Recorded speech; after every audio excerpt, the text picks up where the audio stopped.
Kabırdın fitnası dedi. Al жерде 3 суроо болот. Эң биринчи коюлганда фитна бул суроо. Кандай? Динин кайсы? Робун кайсы? Динин кайсы? Робун ким? Динин кайсы? Пайгамбарың ким деген суроо. Ушуга суроого жооп бере алса өтө жакшы, жооп бере албайса өтө кыйын болот.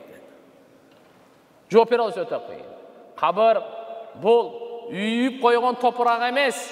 Бул бейиштин бакчаларынан бир бакча, же дозоктун чукурунан bir çukur dedi Peygamber sallallahu aleyhi ve sellem. Osman razıyallahu anhu kaçan kabırın canından ötkönde je kabırga barganda ilayt ele sakalı su olup kalat ele göz yaşından. Osman razıyallahu anhu aytat ele beyişti dozokta aytsa siz bunçalık ilabay elеңiz. Emne üçün kabırda aytkan uşunçalık ilayız degende Osman razıyallahu anhu aytat. Kabır bul ahirettin tepkişlerinden, ahirettin manzillerinden en birinci manzil. Eң birinci tura turgan, eң bara turgan birinci jay. Эгерде bundan жакшы өтсө, кийинки бардык ашуулары жакшы болот. Эгер bundan жыгылса, эгерде bundan өтпөй калса, андан кийинки ашуулары бардыгы буга кыйын болот деген экен. Бардыгы буга кыйын болот деген экен. Пайгамбар саллаллаху алейхи ва саллям айтат, адам кабырга коюлганда эртелүү кеч күн сайын түбөлүктү бара турган бейишинен же түбөлүктү бара турган дозогунан көрсөтүлүп турат экен. Саар көрсөтүлүп турат экен, кечинди көрсөтүлүп турат экен. Азыр кабырга коюлдубу? Болду. Саар дагы бир көрсөтүлөт, кечинди дагы бир көрсөтүлөт. Эгерде бул жакшы адам болгон болсо, мынакей, сен түбөлүктү бара турган бейишиң ошол жерде деп, ушундай рахаттанып турат экен. Эгерде жаман болсо, саар кеч дозогун көрсөтүлүп турат экен туугандар. Саар кеч дозогун көрсөтүлүп турат дейт. Урматтуу кадырма мусулман бир туугандар. Ахиретке даярдануу бул өтө чоң амал. Эмне үчүн айтып атабыз? Миңдеген ибадаттардын сообунан бир күнөөнү таштагандын сообу көбүрөөк экен. Миңдеген ибадаттардын сообунан бир күнөөнү таштагандын сообу көбүрөөк. Биз жакшы иштерди да кылайлы, жаман иштерди дагы таштайлы. Жакшы иштерди кыла берип, жаман иштерди деле кыла берип, андай болбойт экен.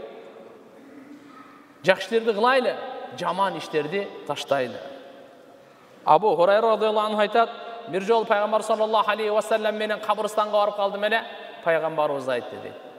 Кабырга эч бир күн ушундай өтпөйт дейт, жарыя кылбаган. Күн сайын кабыр жарыя кылат экен. Эй адам баласы, мен үстүндөгү басып жүргөн адам баласы. Не дейт экен? Жакшы жүр. Кучагыма келгенде жакшы мамилени көрөсүң. Жаман жүрсөң, өзүңө жараша табасың. Анткени мен жалгыздыктын үйүмүн, караңгылыктын үйүмүн, курт кумурсканын үйүмүн, коркунучтуктун үйүмүн деген жарыяны кабыр күн сайын кылат экен мунучу. Күн сайын кылат экен.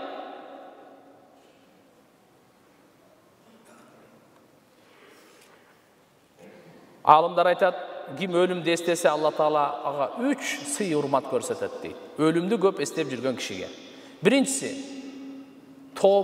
тез тооба кылган Алла Таала насип кылат. Экинчиси, канчалык мал мүлк берсе, ошого каниетти Алла Таала берет. Үчүнчүсү, ибадатта сусташпай, алсырабай, жалкоолонбой, ибадаттарды аябай жакшы кылат дейт. Эми ким өлүмдү эстебей турган болсо, ал тообаны кечиктирет дейт. Азыр жаш элемин го. Мен жашмын азыр. Мен азыр күчтүүмүн дейт. Туган көптөгөн тайлар, көптөгөн козулар өзүнүн энесинен мурда союшка жарап кете берет. Токтулар бар го. Өзүнүн энесинен мурда союшка жарап кете берет. Биз өзүбүздү алдап койбойлу. Ким качан келет, качан каерде келет, эч ким билбейт. Ошондон улам туугандар, биз мынага шашайлы, тообага шашайлы. Тообага шашайлы. Тезирээк тооба кылайлы. Алладан кечирим сурайлы. Алла Таала айтат: "Эй менин бенделерим, кайсы бенделер? Өз жанына зулумдук кылган бенделерим. Ла тахнату мин рахматилла. Силер Алланын мээриминен үмүт үзбөгүлө. Райымынан үмүтсүз болбогула. Райымынан үмүтсүз болбогула. Анткени жараткан Алла Таала günölördü geçirүүчү. Innalloha yaghfiru dunuba jami'a. Бардык күнөөлөрдү Алла Таала кечирет.